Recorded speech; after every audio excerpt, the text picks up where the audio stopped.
भारत के संविधान समर्थक भारतीय संविधान को साक्ष्य मानकर गंभीरता से शपथ लेते हैं कि संविधान विरोधी जनसंख्यानुसार समान भागीदारी विरोधी अल्पसंख्याक समुदाय विरोधी मानव अधिकार विरोधी बहुजन समाज विरोधी उम्मीदवार एवं पार्टी को अपना वोट नहीं देंगे।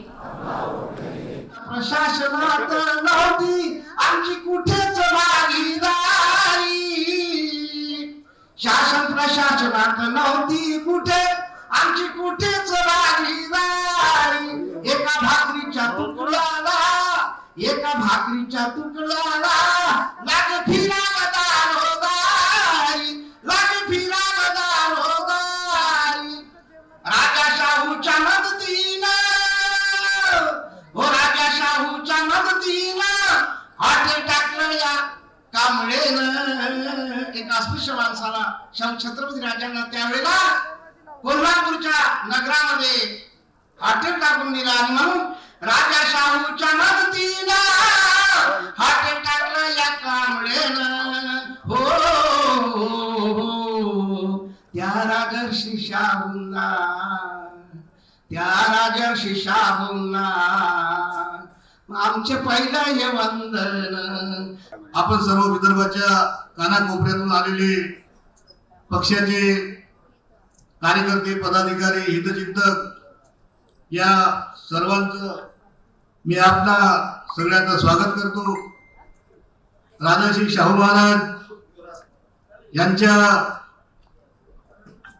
घोषणेला, त्यांच्या धोरणाला, ज्यांनी 1902 ला आरक्षणाची घोषणा केली होती, त्याला 100 वर्ष पूर्ण झाले। त्या पार्श्वभूमीवर बहुजन नायक मान्यवर कांशीरामजी यांनी आरक्षण शताब्दी महोत्सव कोल्हापूरला घेतला होता। बहुजन रिपब्लिकन सोशलिस्ट पार्टीची स्थापना केल्यानंतर आदरणीय ॲडव्होकेट डॉक्टर सुरेश माने सर त्यांच्या नेतृत्वात आपण सगळे पदाधिकारी, कार्यकर्ते, हितचिंतक महाराष्ट्राच्या कानाकोपऱ्यामध्ये मान्यवर कांशीरामजींनी ज्या पद्धतीने फुलेशाह आंबेडकरी चळवळ गतिमान केली, त्याच पद्धतीने गेल्या 6-7 वर्षापासून बहुजन रिपब्लिकन सोशलिस्ट पार्टी सातत्याने महाराष्ट्राच्या कानाकोपऱ्यात हा विचार घेऊन जात आहे। बहुजन रिपब्लिकन सोशलिस्ट पार्टी केवळ एक राजकीय पक्ष नाही, तर ती एक चळवळ आहे। फुलेशाह आंबेडकरी राजकीय विचारांची ती चळवळ आहे आणि म्हणून आरक्षणाचे जनक राजर्षी शाहू महाराज यांच्या निधनाला 6 मे 2022 ला 100 वर्ष पूर्ण झाले। त्या पार्श्वभूमीवर माने सरांनी कोल्हापूरला 6 मे 2022 ला कार्यक्रम घेतला आणि तिथेच कार्यक्रमाची घोषणा केली। आज ही संविधान परिषद माने साहेबांच्या धडपडीतून, त्यांच्या नेतृत्वातून आज इथे पार पडत आहे आणि म्हणून ते संविधानावरचे गीत मी आपल्या पुढे सादर करतो आहे। कितीही उड्या मारतील हे जातीवादी माकड, काहीच होणार नाही या संविधानाचं वाकड, या संविधानाचं वाकड। या देशाला हे जातीवादी म्हणतात हिंदुस्थान, हा हिंदुस्थान नव्हे, बाबासाहेबांनी सांगितलं संविधान, ते म्हणतात इंडिया इज भारत, हा भारत देश आहे आणि या भारत देशाला जगाच्या पाठीवर बाबासाहेबांनी संविधानाच्या माध्यमातून आदर्श देश म्हणून घोषित केला, प्रसिद्ध केला आणि म्हणून म्हटलंय मेरा भारत देश सारी दुनिया में बढ़ के है शान, मेरा भारत देश महान, सारी दुनिया में बढ़ के है शान सभी धर्मों का रखा सम्मान। कितना प्यारा दिया संविधान, कितना प्यारा दिया संविधान। आजादी का अमृत महोत्सव आणि छत्रपती शाहू महाराजांचा स्मृती शताब्दी महोत्सव एकत्रितरित्या संपन्न करत असताना संपूर्ण देशभर 10 संविधान परिषदांचं आयोजन बहुजन रिपब्लिकन सोशलिस्ट पक्षाच्या माध्यमातून केलं जाणार आहे। त्यापैकी 5 संविधान परिषदा या महाराष्ट्राच्या मध्ये होतील आणि उर्वरित 5 परिषदा महाराष्ट्राच्या बाहेर वेगवेगळ्या राज्यांच्या मध्ये पार पडतील। त्यातली पहिली संविधान परिषद आपल्या या ऐतिहासिक नगरीमध्ये फुले शाह आंबेडकरी चळवळीची राजधानी म्हणून ज्या शहराला ओळखलं जातं, जे विदर्भाची राजधानी म्हणून ओळखली जाते, महाराष्ट्राची जी उपराजधानी आहे, अनेक अर्थांनी जी ऐतिहासिक आहे, अशा ऐतिहासिक नगरीमध्ये या ऐतिहासिक अशा संविधान परिषदेचं आयोजन आज बहुजन रिपब्लिकन सोशलिस्ट पक्षाच्या माध्यमातून इथे पार पडते आहे।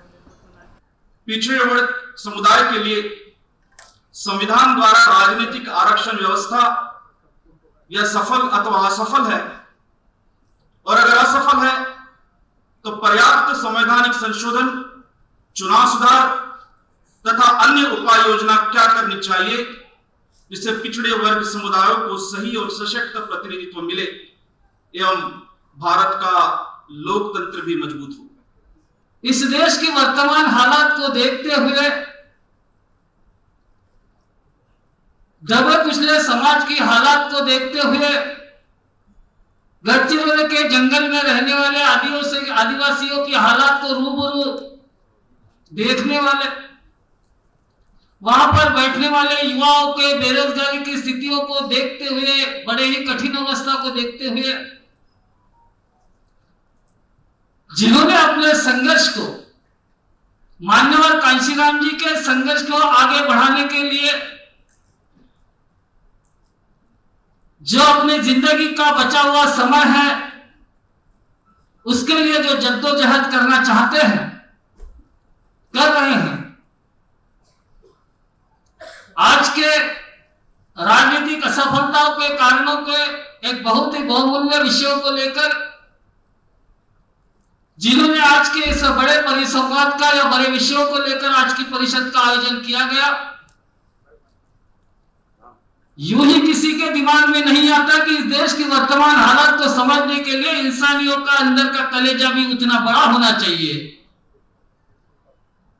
और वो कलेजा, वो जिगर रखने वाले इस इस परिषद के अध्यक्ष महोदय, बहुजन रिपब्लिकन सोशलिस्ट पार्टी के संस्थापक अध्यक्ष माननीय डॉक्टर सुरेश माने साहब, बहुत लंबा सफर करके हम लोग आए हैं और ये आशा लेकर आए हैं कि अब कोई हमारी बिगड़ी नहीं बना सकता।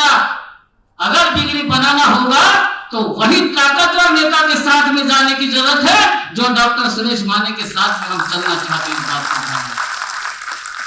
यूं ही नहीं होता है कारवा बढ़ाना। मान्यवर कांशीराम जी को मूवमेंट को चलाते हुए हमने भी कभी इस साल के अंदर में मान्यवर कांशीराम जी साहब को बोलते हुए देखा है, और इस साल में हम यहां पर बैठे थे। जो हश्र हुआ वो तो हमारे सामने, और वर्तमान का जो तमाशा हमारे सामने है। वर्तमान में इतने बिगड़े हुए हालात में बहुजन समाज आज जी रहा है, और ऐसे में हजारों साल से वंचित रखा गया, शिक्षा से वंचित रखा गया हमारा समाज सही नेता को नहीं ढूंढता, क्योंकि कहते हैं कि गजब बादाम खाने से, काजू खाने से दिमाग की बढ़ोतरी होती है, लेकिन समाज भी उतना ताकतवर होना चाहिए, नहीं तो बादाम काजू खाने से क्या होता है ये हम सबको मालूम है। आदरणीय मंच, दोस्तों, बहुजन रिपब्लिकन सोशलिस्ट पार्टी के इस संविधान परिषद के अंदर उपस्थित सभी लोगों का मैं स्वागत करता हूँ और सब लोगों का अभिनंदन इसलिए करता हूँ कि इतनी बड़ी संख्या में आप नागपुर में यहाँ आए, ये बात बताती है कि आपके दिल में कुछ तो भी है।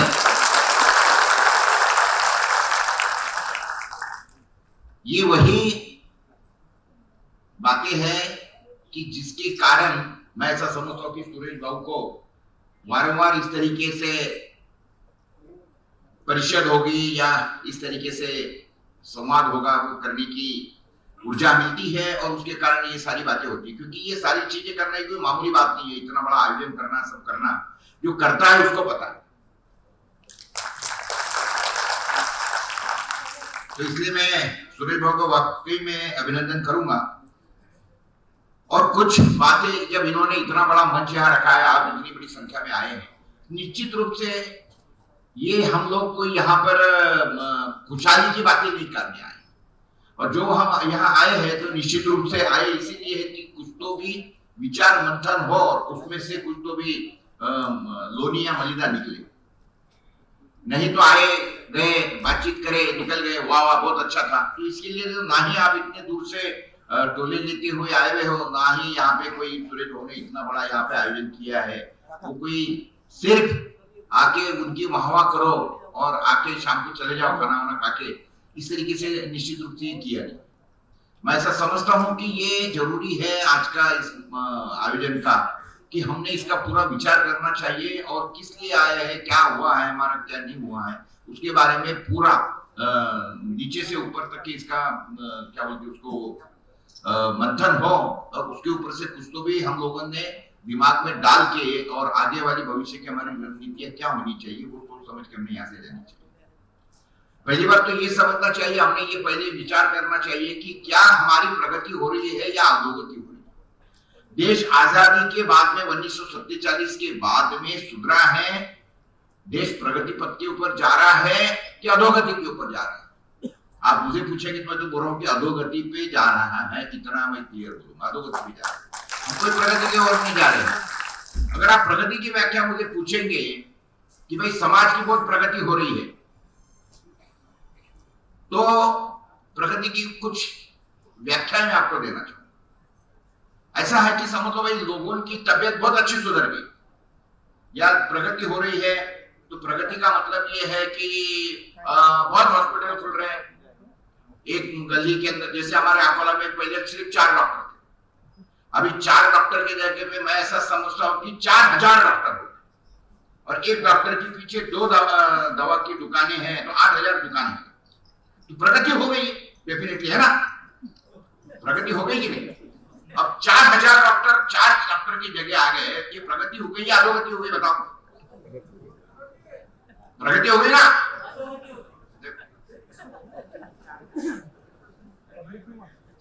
पहले हमारे यहाँ पे बड़े मुश्किल से अकोला के अंदर 3 या 4 पुलिस थाने थे, अभी मैं समझता हूँ कि अकोला शहर के अंदर 40 थाने हैं, 40 थाने हैं। पहले जेल थे, अभी रोज जेल बांधे जा रहे हैं, उसके बाद में पुलिस की भर्ती हो रही है, पुलिस की भर्ती नहीं हो रहे, लोग बड़े युवा परेशान है, क्या है पुलिस की भर्ती नहीं कर रहे, पुलिस की भर्ती नहीं कर रहे। वो आपने तो देखा होगा वहां पे भी चल रहा है कौन सा वो अग्नि, क्यों नहीं भर रहे सैनिक, क्यों नहीं भर रहे हो पुलिस की भर्ती। बड़े लोगों में अस्वस्थता था कि पुलिस की भर्ती क्यों नहीं, तो कहने का मतलब प्रगति हो रही है ना। पुलिस थाने खुल रहे हैं, जेल खुल रहे हैं बड़े बड़े, ये सारी प्रगति के लक्षण है हमारे समाज के, ऐसा मैं समझता हूं, है ना मित्रों। ये सारा का सारा अधोगति के लक्षण है, ये बात है पूरे अधोगति के लक्षण। प्रगति लक्षण अगर आपको मैं समझाना चाहूंगा, मैं ऐसा समझता हूं कि एक अनिल कपूर का पिक्चर आया था, उसका नाम था नायक। वो मेरे जैसा कोई खोजी पत्रकार रहता है और उसके बाद में एक दिन आपको मालूम है वो क्या करता है, वो कोई मिनिस्टर चीफ मिनिस्टर होता, उसका इंटरव्यू लेता, उसको पूछता, आगे के लिए सवाल पूछता, फिर वो चीफ मिनिस्टर बोलता, बाबू ये कहना तो बड़ा है, एक दिन मुख्यमंत्री बन के बता, फिर मालूम पड़ेगा क्या करना। तो बोलता साहब ये तो मेरा काम नहीं है, रात चला था। हाँ हम तो ये बोलते थे, बातें करना बहुत अच्छी आसान बात है। तो वो जबरदस्ती उसको बोलता कि नहीं अब तो तेरे को बनना ही पड़ेगा, बनाना।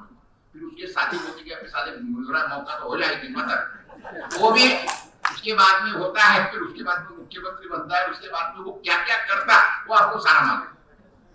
वो हर चौराहे के अंदर एक एक कंप्लेंट बॉक्स रखते रहते हैं, और एक दिन ऐसा आता है कि वो कंप्लेंट बॉक्स के अंदर सिर्फ एक सूखा पत्ता गिरता है, कोई कंप्लेंट नहीं रहती, उसको प्रगति बोलते। अगर वैक्सीन नहीं लिया है तो आपको कोई फैसिलिटी नहीं मिलती है क्या? गाड़ी में एंट्री नहीं, कुछ एंट्री नहीं, बराबर है ना? तो अगर आपकी सादा वैक्सीन नहीं लिया, तो अगर आपकी नाक दबाने की लोग कोशिश करते हैं, तो अगर आपने वोटिंग नहीं किया तो आपको ये देश की कोई सुविधा नहीं मिलेगी। गवर्नमेंट ने एक कायदा बनाना, नो वोट नो प्रिविलेज। ये सबसे बड़ी सुधारना अगर हमारे देश में हुई, नो वोट, जो वोट नहीं करेगा उसको ना राशन मिलेगा, ना घर में पानी मिलेगा, ना बिजली का कनेक्शन मिलेगा, ना साला रेलवे में रिजर्वेशन मिलेगा, रास्ते से नहीं चल सकेगा, गाड़ी का लाइसेंस कैंसिल करो, साला आरटीओ के रोड पे, टोल के रोड पे नहीं चल सकते। जिस दिन नो वोट नो प्रिविलेज ये काम करेंगे, ये देश के अंदर की सारी बातें होना चालू हो जाएंगी, और उसके बाद में 100% लोग वोटिंग करेंगे। जिस दिन 100% लोग वोटिंग करेंगे तो जाके फिर सुरेश माने भी चुन के आ सकता है, प्रकाश कोरे भी चुन के आ सकता है। बहुजन रिपब्लिकन सोशलिस्ट पार्टीद्वारे संविधान परिषदेचं पहिलं सत्र आटोपता आलं आहे। या परिषदेत अध्यक्ष म्हणून ॲडव्होकेट डॉक्टर सुरेश माने सर, संस्थापक अध्यक्ष आमच्याकडे उपस्थित होते, त्याबद्दल त्यांचा हार्दिक आभार मानतो। त्याच प्रकारे मुख्य पाहुणे म्हणून देशोन्नतीचे संपादक सन्माननीय प्रकाश कोरे त्यांनी अतिशय सुंदर मार्गदर्शन केलं, त्याबद्दल त्यांचाही आभार। त्याच प्रकारे बहुजन रिपब्लिकन सोशलिस्ट पार्टीचे विदर्भ राज्य महासचिव सन्माननीय ॲडव्होकेट भूपेंद्र रायपूर सर, या सर्वांचा मी आभार मानतो। आणि आपण सर्व इथे उपस्थित झाला पहिल्या सत्रामध्ये, त्याबद्दल आपण सुद्धा आभार मानतो। धन्यवाद। जय भीम, जय शिवराय। आपल्या नागपूरमध्ये संविधान परिषदेचं आयोजन करण्याच्या संदर्भात 1 ते 1.5 महिन्यापासून डॉक्टर सुरेश कुमार माने सर संपूर्ण महाराष्ट्रामध्ये आयोजनाच्या संदर्भात सर्व पदाधिकारी आणि कार्यकर्त्यांना संविधान परिषदेच्या यशस्वीतेच्या संदर्भात संपूर्ण महाराष्ट्रामध्ये आणि विशेषतः विदर्भामध्ये मार्गदर्शन केलं। आणि आज आपण बघतो की विदर्भाच्या सर्व भागातून आमच्या बहुजन रिपब्लिकन सोशलिस्ट पार्टीचे सर्व पदाधिकारी, सहानुभूतीदार मोठ्या प्रमाणामध्ये आज या कार्यक्रमामध्ये आपण बघितलं। प्रथम सत्रामध्ये सुद्धा मोठ्या प्रमाणामध्ये उपस्थित होते, आणि यानंतर दुसरं सत्र 5:30च्या सुमारामध्ये सुरू होत आहे। आणि असं असताना सुद्धा दिवसभराच्या या कार्यक्रमामध्ये आपण मोठ्या प्रमाणामध्ये डॉक्टर सुरेश कुमार माने साहेबांच्या सूचनेनुसार इथे उपस्थित झालात। आणि या कार्यक्रम आयोजन करण्याच्या संदर्भात ज्या ठिकाणाहून आपण बघितलं, मोठ्या प्रमाणामध्ये आपल्या कार्यकर्त्यांनी अतिशय मेहनत घेतली। उपस्थित भाइयों और बहनों, जय भीम, सलाम। अक्सर मुझसे सवाल होता है, सर आज भी ये सवाल हो रहा था कि वैसे आप राजनीतिक पक्षों के स्टेज पर नहीं पाए जाते, लेकिन अक्सर बीआरएसपी के स्टेज पर क्यों होते?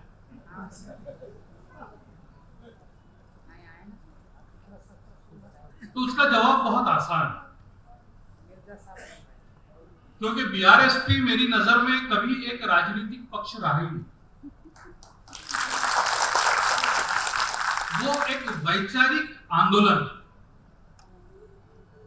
मैं हमेशा कहता हूं कि मैं डॉक्टर बाबा साहब आंबेडकर के विचारों को मानने वाला हूं। मेरी नजर में विचार ये अमर है, व्यक्ति रहेगा, खत्म हो जाएगा, लेकिन आप विचारों को खत्म नहीं कर सकते। और डॉक्टर सुरेश माने जी के नेतृत्व में जो बीआरएसपी काम कर रहा है वो डॉक्टर बाबा साहब आम्बेडकर के विचारों को न सिर्फ आम्बेडकर वादियों तक के बल्कि जो उन विचारों से वंचित है उनके घर घर तक पहुंचाने की कोशिश कर रहा है, जिसका एक नमूना अभी हमने देखा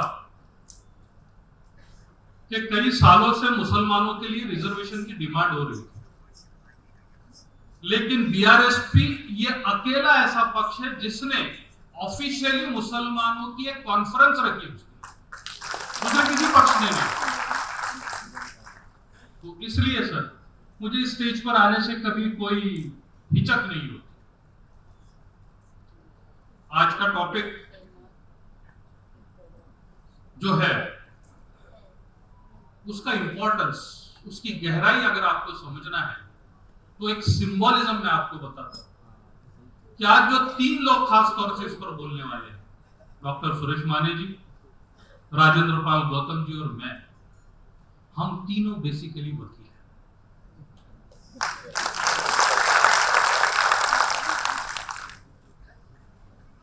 विश्व रत्न डॉक्टर बाबा साहब आम्बेडकर के पास कितनी डिग्रियां थी ये मुझे बोलने की जरूरत नहीं। वो किस किस प्रोफेशन में जा सकते थे ये आप सभी को मालूम, लेकिन उन्होंने अपने लिए कौन सा प्रोफेशन चुना। मैं बहुत गर्व से बोलता हूं यहाँ कि उन्हें अपने लिए वकालत चुनी, क्योंकि वो जानते थे कि सामाजिक प्रश्न अगर आपको सॉल्व करना है तो ये इकलौता ऐसा प्रोफेशन है जहां रह के आप कर सकते हैं। ये बात अलग है कि जब से हमको रिजर्वेशन के फायदे मिलने लगे, हमने अपने बच्चों को प्लम जॉब्स के चक्कर में कुछ ऐसे कोर्सेस में डाले कि हमारे जो सबसे अच्छे ब्रेन से सबसे अच्छे बच्चे हैं वो लॉ के एजुकेशन में नहीं आए, और आज हम शिकायत करते रह गए कि हम में से अच्छे वकील नहीं है, हम में से जजेस नहीं है। इस पर हम कई बार पहले भी बात कर चुके हैं और भी करते रहेंगे, लेकिन मैं ये अपॉर्चुनिटी लेना चाहूंगा कि प्रॉब्लम्स को अगर सॉल्व करना है तो आज कसम खाइए कि हमारे शहर का जो सबसे ब्राइट बच्चा होगा, जो डॉक्टर बाबा साहब आम्बेडकर के विचारों पर चलने वाला है, उसने लॉ में एडमिशन लेना चाहिए, अच्छा वकील बनना। आज का टॉपिक पिछड़े वर्ग समुदाय के लिए संविधान द्वारा राजनीतिक आरक्षण व्यवस्था ये सफल अथवा असफल है। अगर असफल है तो पर्याप्त संविधान संशोधन, चुनाव सुधार तथा अन्य उपाय योजना क्या करनी चाहिए जिससे पिछड़े समुदायों को सही और सशक्त प्रतिनिधित्व मिले एवं भारत का लोकतंत्र भी मजबूत हो। अब सर पहला पार्ट तो प्रश्न का है, तो हम अगर इस प्रश्न का उत्तर हाँ में देते हैं कि असफल है तो फिर अगले पार्ट पर जाएंगे। लेकिन हमें यह समझाने वाले रोज सुबह से रात तक के व्हाट्सएप पर मैसेजेस आते हैं, सोशल मीडिया में मैसेजेस आते हैं कि यह सफल हुआ है। देखिए आज राष्ट्रपति शेड्यूल कास्ट है, आज महाराष्ट्र से जो कैबिनेट मिनिस्टर हैं सोशल वेलफेयर देखते हैं सेंटर में, वो शेड्यूल कास्ट और अपने आप को अम्बेडकरी कहते हैं। आज माननीय प्रधानमंत्री जब पहली बार पार्लियामेंट में जाते हैं तो संविधान के का आशीर्वाद लेते हैं। कसम तो सभी खाते, लेकिन ये पहला प्रधानमंत्री जिसने आशीर्वाद दिया।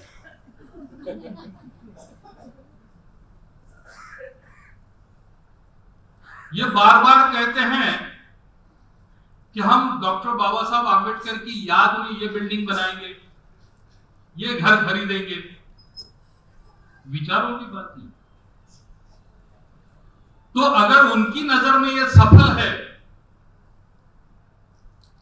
और अगर हम रास्ते पर उतरे, आम आदमी में जाएं और ये देखें कि पिछले 8 साल में जो कॉन्स्टिट्यूशनल प्रोविजन होना चाहिए था हमारे फंड्स के लिए, वो कितना हुआ है, हमारे एजुकेशन पे कितना खर्च हुआ है, हमारे बच्चों को हायर एजुकेशन के लिए भेजने में कितना खर्च हुआ है, एट्रोसिटीज की केसेस कितनी कम हुई है, कितना फास्ट उन पे एक्शन हुआ है, समाज की उन्नति के लिए कौन से नई पॉलिसीज आई है, कौन से नए कानून बने।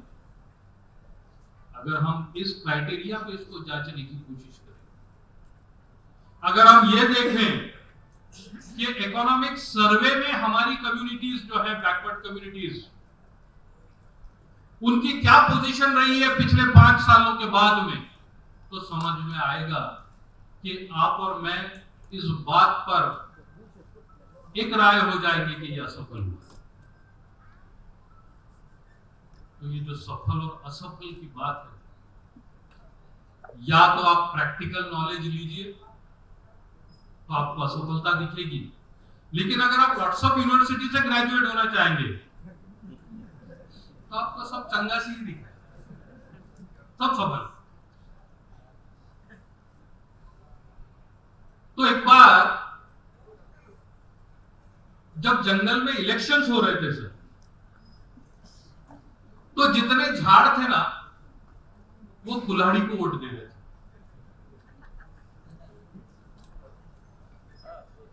क्यों? क्योंकि कुल्हाड़ी के जो डंडा होता है ना, वो लकड़ी का था, उनको लगता था ये हमारा है।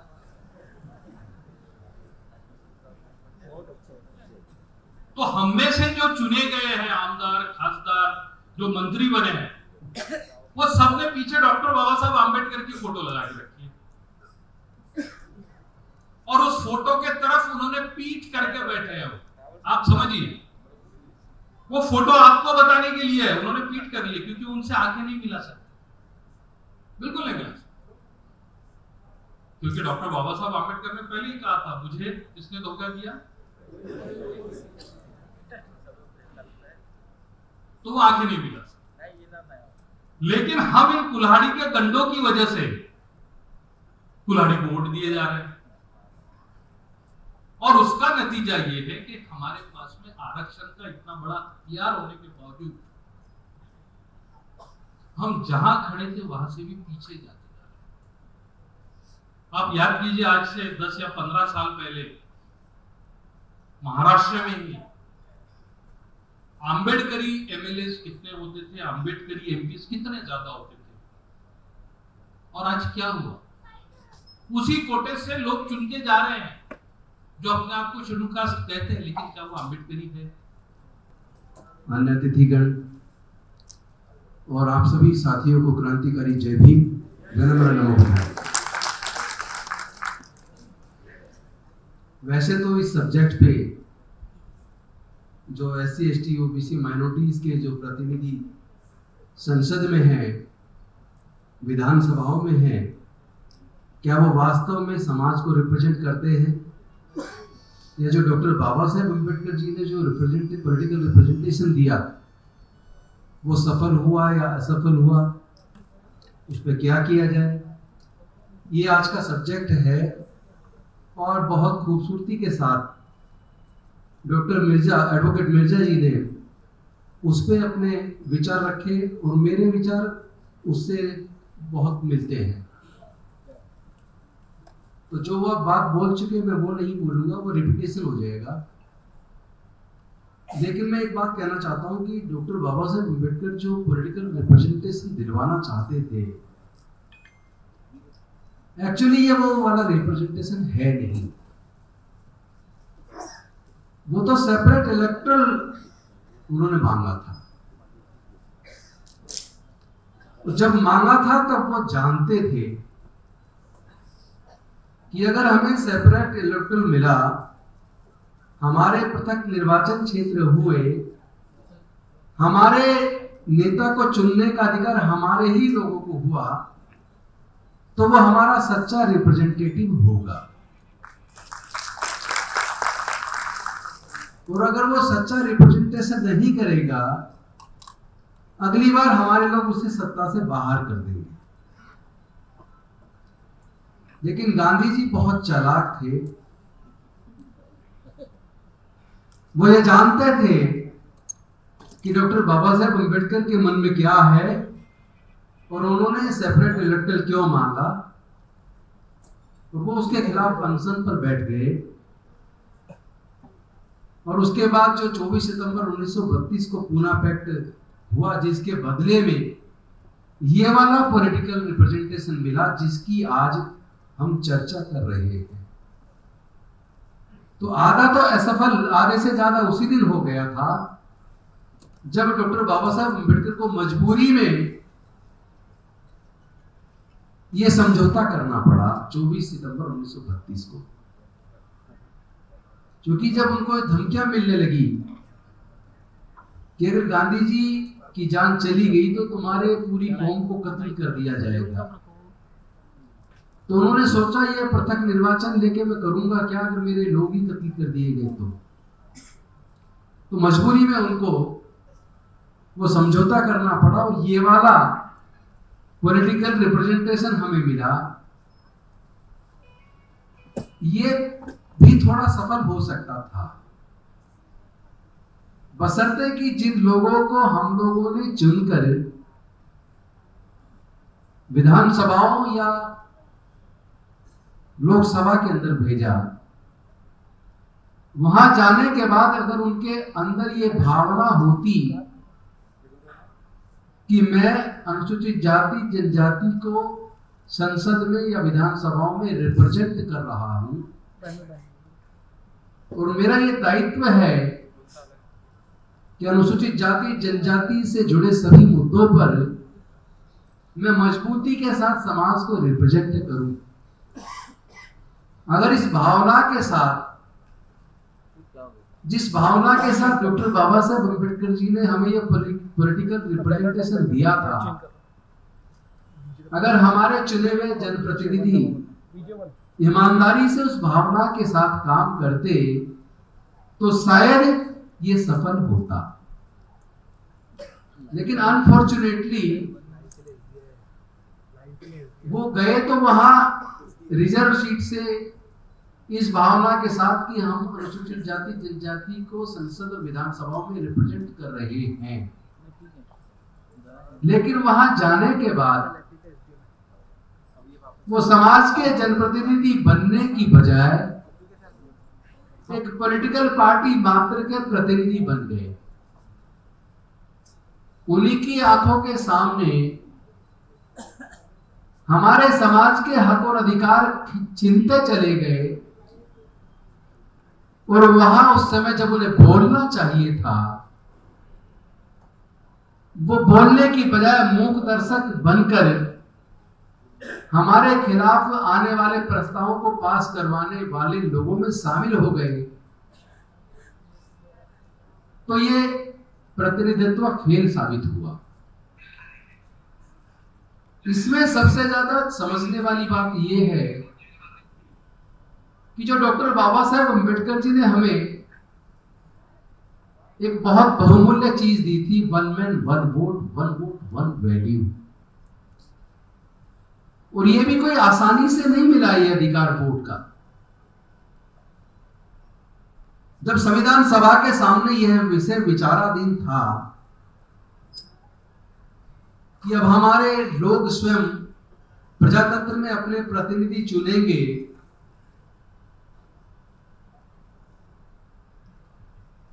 तो हुआ ये वोट का अधिकार किसको दिया जाए।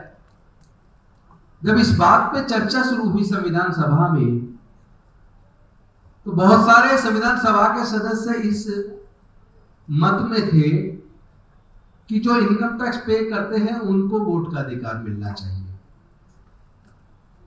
और कुछ लोग इस मत में थे कि इनकम टैक्स पे के साथ साथ जो बड़े जमींदार हैं या जो ग्रेजुएट हैं उनको भी वोट का अधिकार मिलना चाहिए।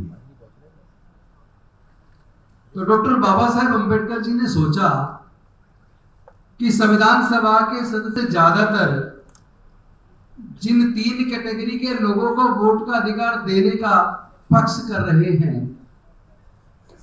हमारे धर्मशास्त्रों में जो धार्मिक बंदिश थी कि देश में दलितों, अछूतों, पिछड़ों को पढ़ने का अधिकार नहीं है, संपत्ति का अधिकार नहीं है, व्यापार करने का अधिकार नहीं है, तो धार्मिक इस बंदिश की वजह से ना तो हमारे लोग ग्रेजुएट बन पाए, ना हमारे लोग इनकम टैक्स पेई बन पाए, ना हमारे लोग जमींदार बन पाए। तो इसका मतलब ये हुआ, अगर संविधान सभा का वो प्रस्ताव पारित हो जाता तो देश में केवल 5% लोगों को वोट डालने का अधिकार होता। तो जो 5% लोग सरकारों को चुनते, वो सरकारें केवल उन 5% लोगों के लिए काम करती। फिर हमारे लिए कोई स्कूल, अस्पताल या कोई विकास के काम नहीं हो पाते। लेकिन डॉक्टर बाबा साहेब अम्बेडकर चूंकि इस बात को जानते थे, समझते थे, तो आज के हमारे जो रिप्रेजेंटेटिव हैं, सांसद या विधायक, अगर आज के समय में इस तरह का कोई प्रस्ताव आता तो वो मूक दर्शक होकर उसको पास करवा देते। बहुजन समाज के सारे महापुरुषों को अभिवादन करके बहुजन रिपब्लिकन सोशलिस्ट पार्टी विदर्भ द्वारा आयोजित आज के इस संविधान परिषद में दूसरे सत्र के प्रमुख अतिथि आदरणीय advocate Rajendra Pal Gautam ji, cabinet minister Delhi सरकार, साथ ही में अपने मूवमेंट के हितचिंतक, समर्थक, उच्च न्यायालय के जाने माने अधिवक्ता एडवोकेट फिरदौस मिर्जा साहब, विदर्भ के अध्यक्ष हमारे विशेष फुटाने, महामंत्री रमेश पाटिल, संयोजक डॉक्टर राम टिके, बामसेफ के सभी साथी, बीआरवीएम के सभी साथी, एडवोकेट विंग के सभी साथी और मूवमेंट के सारे समर्थक साथियों, आज सुबह लगभग 12 साढ़े 12 बजे से इस हॉल के आंगन में पहुंचे। टेक्निकल वजह से हम सुबह थोड़ा देर शुरू हुए, लेकिन फिर भी लगभग हम 4 से 5 घंटा इस सभागृह में हैं। और जब हम लोगों ने सेकेंड सेशन जब शुरू किया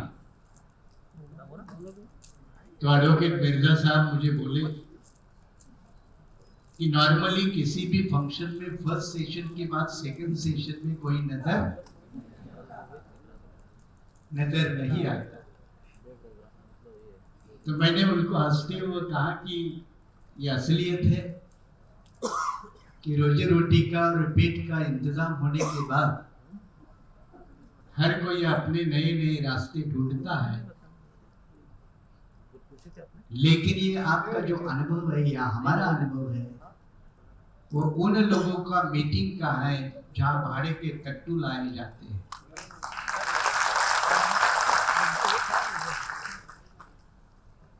जहां मूवमेंट के सिपाही होते हैं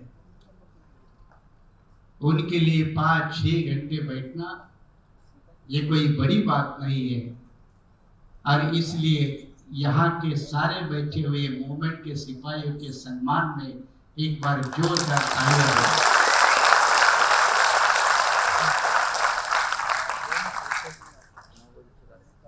अलग विषय को लेकर आए, क्यों, क्या वजह?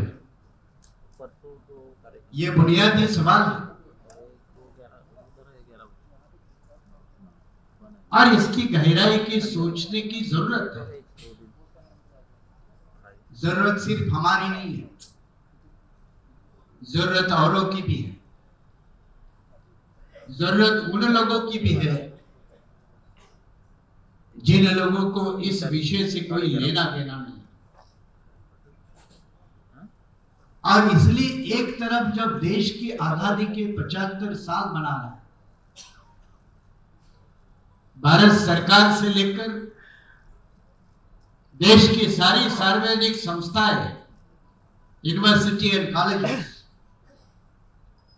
75वां आजादी का जश्न मना रहे हैं। तो हमने भी थोड़ा बहुत आजादी के बारे में गौर करना चाहिए। आपको याद होगा जब आजादी को 50 साल हो गए तो भारत के संसद द्वारा 2 दिन का विशेष संसद का अधिवेशन बुलाया गया था। देश भर में जश्न मना रहे थे और भाग्य हम शब्द इस्तेमाल नहीं करते, लेकिन कहिए कि उस वक्त कांशीराम जी उस पार्लियामेंट के मेंबर थे। 1997 में जब 50 साल का भारतीय आजादी का महोत्सव पार्लियामेंट में मनाया गया, तब कांशीराम साहब उस पार्लियामेंट के मेंबर थे, लोकसभा के मेंबर थे। और जब सारे मेंबर ऑफ पार्लियामेंट एक तरफ भारत के आजादी का जश्न मनाने के भाषण के ऊपर भाषण दे रहे थे, कांशीराम जी उठकर खड़े हुए और उन्होंने कहा कि भाई आप आजादी का जश्न मना रहे हो, खुशी की बात है, अच्छी बात है। इतने बड़े महाकाय विशाल देश की आजादी को 50 साल होना कोई कम मायने वाली बात नहीं है, बड़ी बात है। फिर भी मैं आपके साथ नहीं हूं, फिर भी मैं आपके साथ नहीं हूं। तो सारी पार्लियामेंट अचानक आश्चर्य में पड़ गई कि ये भारत के संसद का पार्लियामेंट ऐसा मेंबर क्यों कह रहा। और कांशीराम जी ने कहा कि आप जिस आजादी का जश्न मना रहे हो, इंडिपेंडेंस का जश्न मना रहे हो, उस आजादी में मेरे लोग कहां, मेरे समाज के लोग कहां। और उन्होंने उस कोटेशन को इस्तेमाल किया था, India is independent but my people are dependent. क्या कोटेशन इस्तेमाल किया था? India is independent but my people are dependent. ये बहुजन समाज आजाद नहीं है, इंडिपेंडेंट नहीं है। ये आवाज उठाने वाले अकेले कांशीराम जी थी उस पार्लियामेंट में। क्यों कहना पड़ा था उनको इस बात को लेकर? क्या वजह थी? और वजह का जिक्र आपको उनके एक भाषण में मलेशिया में जो उन्होंने किया था उसमें आपको जवाब मिलेगा। क्या जवाब था?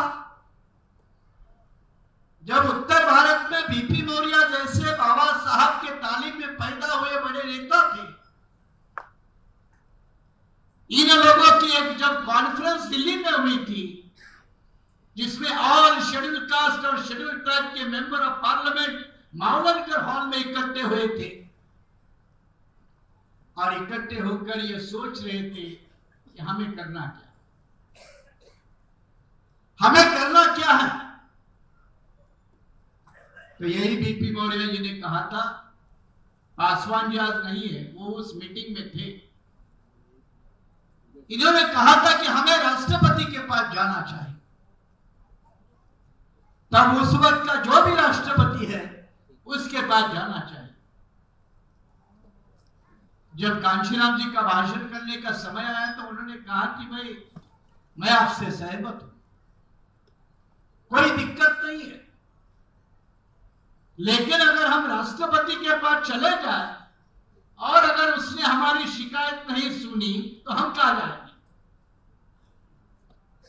अगर उसने सुनने से ही इनकार कर दिया तो हम कहां जाएंगे? और उसका परिणाम समाज के लोगों के मनों पर क्या पड़ेगा? अपने मजलूम गरीब लाचार लड़ुआ लोगों के हाथ में एक बहुत बड़ा हथियार दिया। वो बेचारा समझा नहीं कृपलानी।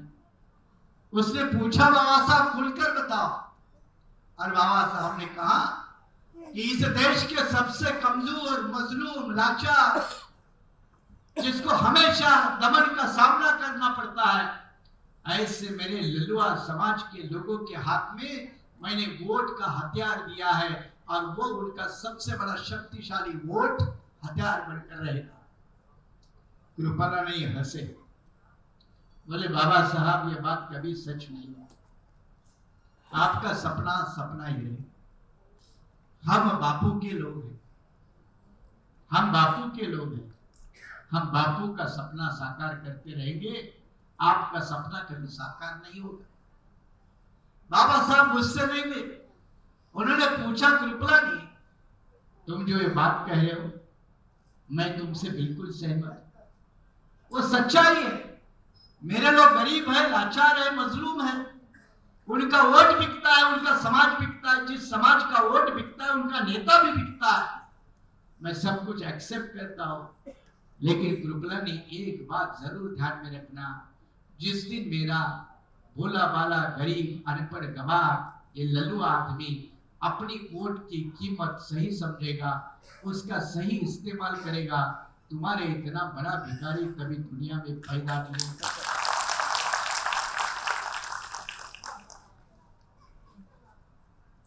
क्या कहती है बाबा साहब की बात कि वोट के अधिकार से इस्तेमाल करके बड़े बड़े एम्पायर गिराए जा सकते हैं, बड़े बड़े साम्राज्य को खत्म किया जा सकता है। महाराष्ट्र में देखा ना, खत्म हुआ ना, वो भी तो वोट की लड़ाई है।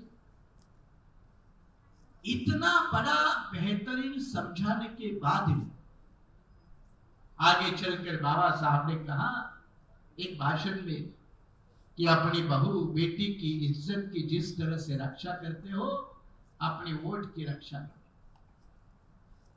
कितना समझाया बाबा साहब ने। विदर्भ में तुगड़ोजी महाराज को तो आप अच्छी तरह से जानते। ग्राम गीता जब उन्होंने लिखी तब इतनी तो भयंकर पॉलिटिक्स नहीं थी। ग्राम गीता में चुनाव पद्धति को लेकर तुगड़ोजी महाराज ने सवाल उठाया, वोट के गलत इस्तेमाल को लेकर तुगड़ोजी महाराज ने सवाल उठाया। शादी करते वक्त जिस तरह लड़का या लड़की का सही चुनाव सोच समझ कर करते हो, क्योंकि जिंदगी उसके हाथ में या उसी के हाथ में देनी है, तो वोट डालते वक्त भी उसी ख्याल को आपके मन में रखना चाहिए। इस हद तक तुगड़ोजी महाराज ने समझा। एक तरफ बाबा साहब की और दूसरी तरफ तुगड़ोजी महाराज की जब बात आप सुनते हो, तो पिछले 75 साल में वोटों का क्या हुआ। जिस बाबा साहब ने एक वोट के सहारे एक सपना देखा, उसका क्या हुआ। और हमारे साथी फिरदौस भाई ने जिक्र किया, नागपुर में हम लोकसभा चुनाव लड़ा था, मैं खुद लड़ा था, आप लोगों के कहने पर लड़ा था। नागपुर के प्रबुद्ध लोगों ने कितना वोट का इस्तेमाल किया यह आप जानते हो। नागपुर जैसे पढ़े लिखे लोगों ने वोट का कितना इस्तेमाल किया। तो बाबा साहब की बात जो राजेंद्र पाल गौतम जी ने कहा ना कि हम लोग बाबा साहब को मानते हैं, बाबा साहब की बात को नहीं मानते। बाबा साहब को मानना एक अलग बात है, और बाबा साहब की बात को मानना अलग बात है। और यहाँ की सिस्टम ऐसी काम करती है कि आप बाबा साहब को मानो, बाबा साहब की बात को मत मानो। बाबा साहब की बात मत मानो। बाबा साहब की जयंती करना है, कितना पैसा चाहिए बोलो, सब मिलेगा। नाचने गाने वाले डीजे के साथ फ्री मिलेंगे। बुद्ध विहार बनवाना है, कौन सी मूर्ति चाहिए बोलो? थाईलैंड की चाहिए कि चीन की चाहिए, जापान की चाहिए या वारे के ऊपर बैठे हुए लोगों की चाहिए? समझ गए ना? आप तो तालियां बजाओ, क्योंकि आप तालियां बजाने थोड़े भूल गए। और एकाएक ऑडियंस को इतना गंभीर रखना खतरनाक होता है, किसी को दिल का दौरा पड़ सकता है। इसलिए आपका प्रेशर रिलीज होना बहुत जरूरी था। इसीलिए मैं आपको वारे की तरफ लेके गया, क्योंकि वारे की तरफ जाने के बाद बहुत लोगों का प्रेशर रिलीज होता है।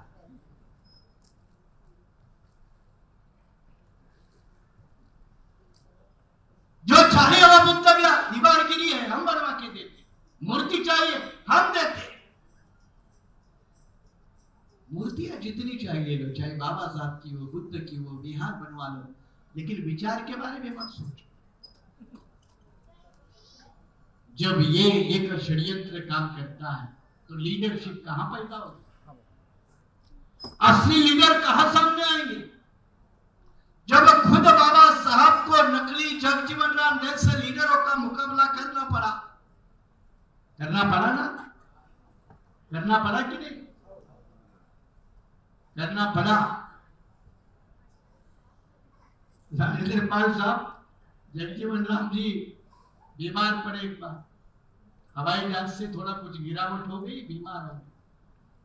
बाबा साहब देखने को गए, जानी दुश्मनी नहीं मानी, लेकिन कहा जग्गू, वो जग्गू बोलते थे, अब मैं तो जग्गू नहीं कह रहा, बाबा साहब को शुक्र। बोले जग्गू तो सारी उम्र कांग्रेस का बोझ ढोता है, आदमी गधे से भी गिरता है तो मरता है, तो हवाई जहाज से भी गिरकर बच गया।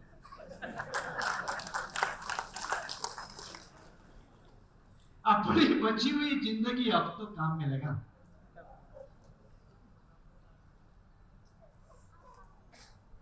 दूसरे दिन एक आदमी रोते रोते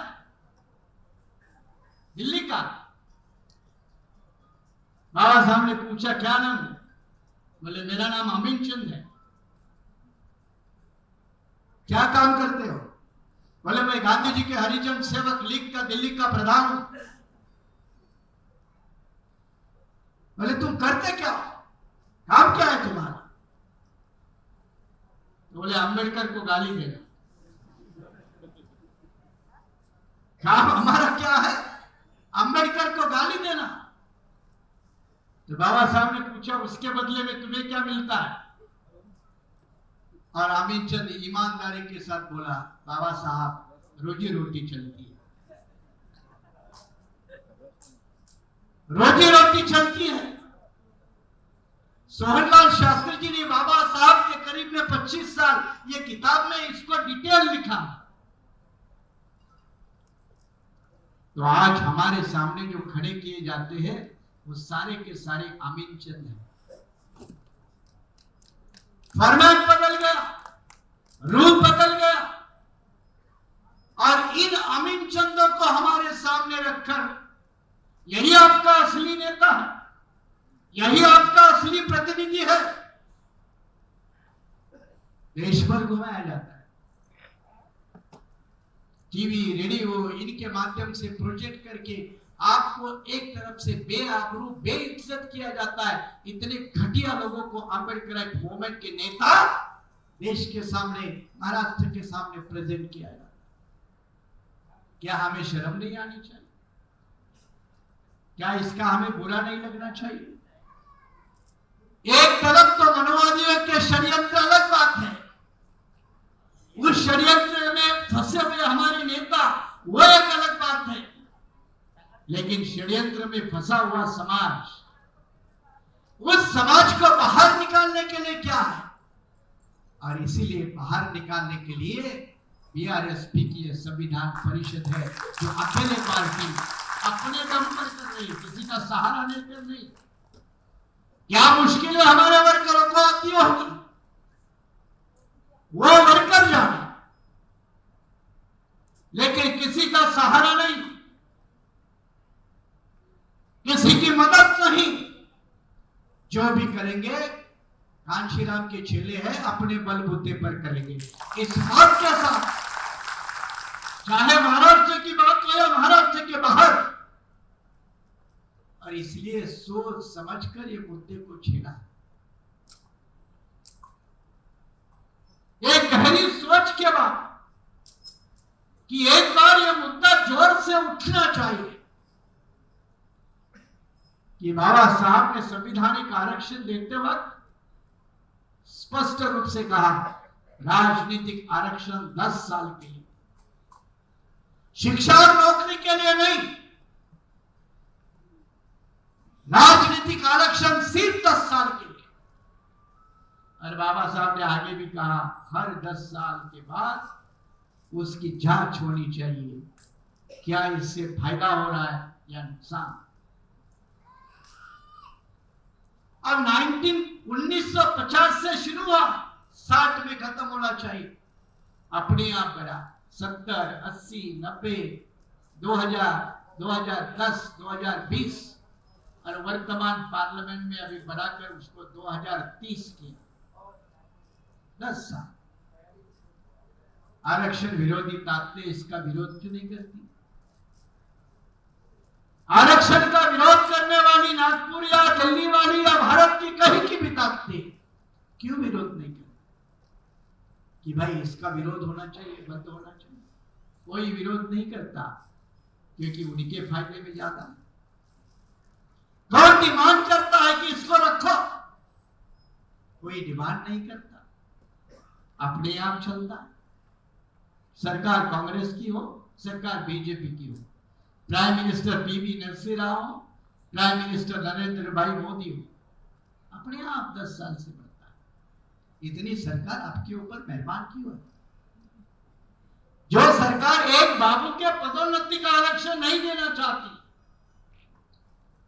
एक सरकार किसी बाबू के आरक्षण के रिक्रूटमेंट को नहीं देना चाहती, वो आपके 47, 84 एफपी का आरक्षण क्यों देना चाहती? ट्राइबल के 47 मेंबर ऑफ पार्लियामेंट का आरक्षण क्यों देना चाहती है? और अभी तो राष्ट्रपति भी बनाना चाहती है।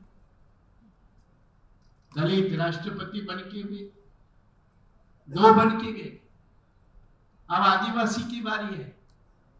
हम भी उसका स्वागत करते हैं, वो भी आदिवासी महिला है, स्वागत है। लेकिन क्या अब्दुल कलाम आजाद देश के राष्ट्रपति बने तो क्या मुस्लिम समाज की तस्वीर बदली? क्या नारायणन इस देश के राष्ट्रपति बने या वर्तमान राष्ट्रपति, क्या शेड्यूल कास्ट की हालत बदली?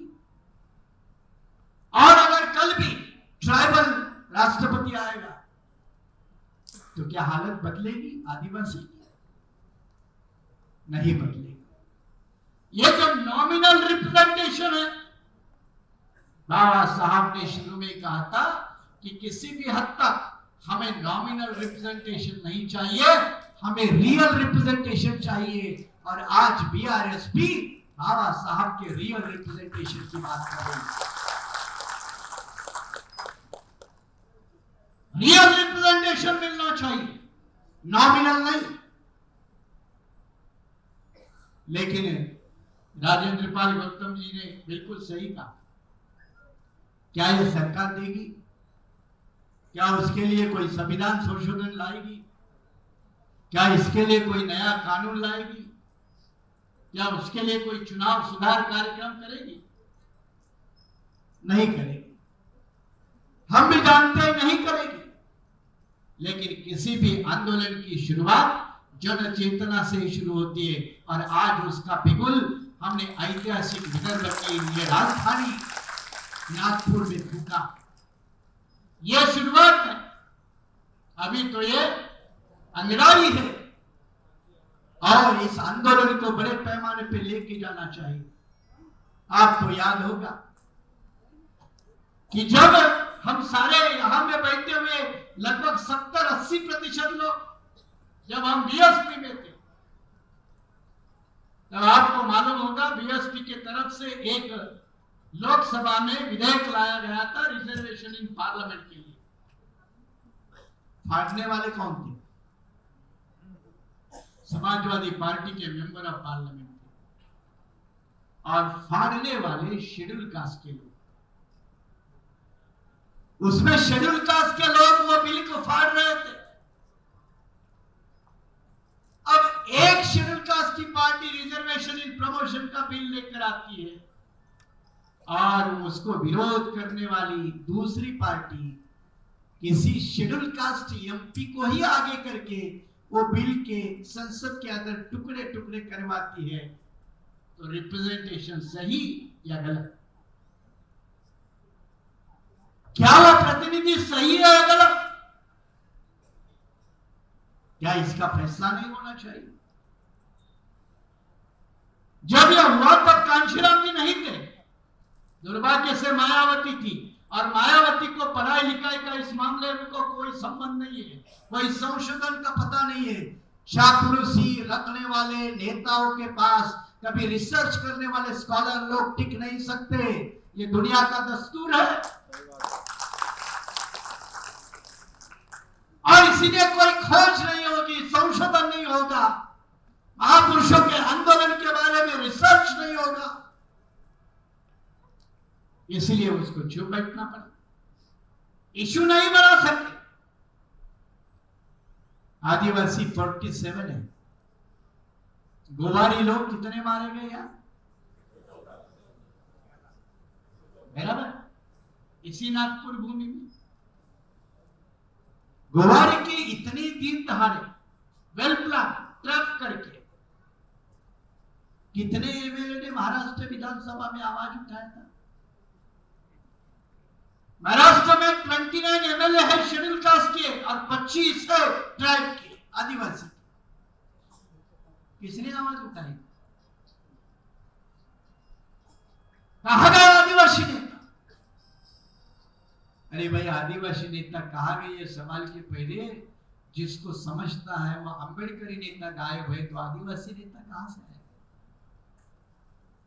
जिसकी ज्यादा जिम्मेदारी है, वो समझदार होने का दावा करने वाला समाज है, उसका वर्ग है, उसका नेता है, उनका अता पता नहीं है, तो बेचारे जंगल में रहने वाले गोंड माड़िया आदिवासी का क्या सवाल होगा? क्या वो अपने हक और हकूक की लड़ाई लड़ पाए? और इसलिए ना आदिवासी लड़ पाता है, जबकि उसके नाम पे 47 मेंबर ऑफ पार्लियामेंट के अंदर बैठते हैं। महाराष्ट्र के असेंबली में 25 विधायक जाकर बैठते हैं। शेड्यूल कास्ट के नाम पे 29 एमएलए महाराष्ट्र के असेंबली में जाकर बैठते हैं। एक बार इसका सर्वे बीजेपी ने किया था, और प्रमोद महाजन जिंदा थे। महाजन ने कहा था कि जितना भी एससी एसटी का आरक्षण की सब सीटें हैं, उसके ऊपर चुने हुए सबसे ज्यादा लोग अगर किसी के हैं तो बीजेपी के। प्रमोद महाजन ने खुले कहा, तो फायदा किसको हो रहा है? इन सीटों पर जीते हुए लोगों का फायदा किसको हो रहा है? जब तक कांग्रेस का जमाना था तो कांग्रेस को फायदा हो। तो क्या बाबा साहब ने इसीलिए पूरा पैक किया? क्या बाबा साहब ने इसीलिए समझौतों के माना था? बाबा साहब ने आगे जाकर कहा था कि इसका रिव्यू होना चाहिए, हर 10 साल के बाद रिव्यू होना चाहिए। क्या कोई याद नहीं करेगा? कोई ध्यान में नहीं रखेगा? अरे जो विरोधी है वो भूल गए, ठीक है, बाबा साहब के औलादों का दिमाग कहां है? बाबा साहब को मानने वालों का दिमाग कहां है? अगर ब्राह्मण बनिया इस देश का ठेकेदार बन के बाबा साहब के बात को भूल गया, वही बात नहीं। बाबा के बंदों का दिमाग कहां? उनके दिमाग से ये बात क्यों निकल जा रही है? और इसीलिए फिर एक बार अम्बेडकराइट एजेंडे के पास लाने की ईमानदारी के साथ कोशिश बीआरएसपी कर रही है। वही कहेगा, माने साहब पार्टी आपकी बहुत छोटी है, 6 साल की, कोई एमपी है, कोई एमएलए नहीं है। मुझे मंजूर है आपका आरोप, पार्टी छोटी तो है, लेकिन जितना बड़ा मुद्दा छेड़ा है उतना मुद्दा आपकी बड़ी पार्टी होकर भी आप छेड़ नहीं सकते, ये मेरा दावा है। क्या हुआ अभी ओबीसी के मेंबर ऑफ पार्लियामेंट 137 अगले महीने हो सकता है मैं आपको दावत दूंगा। स्टालिन को बुला रहा हूं मैं बॉम्बे में।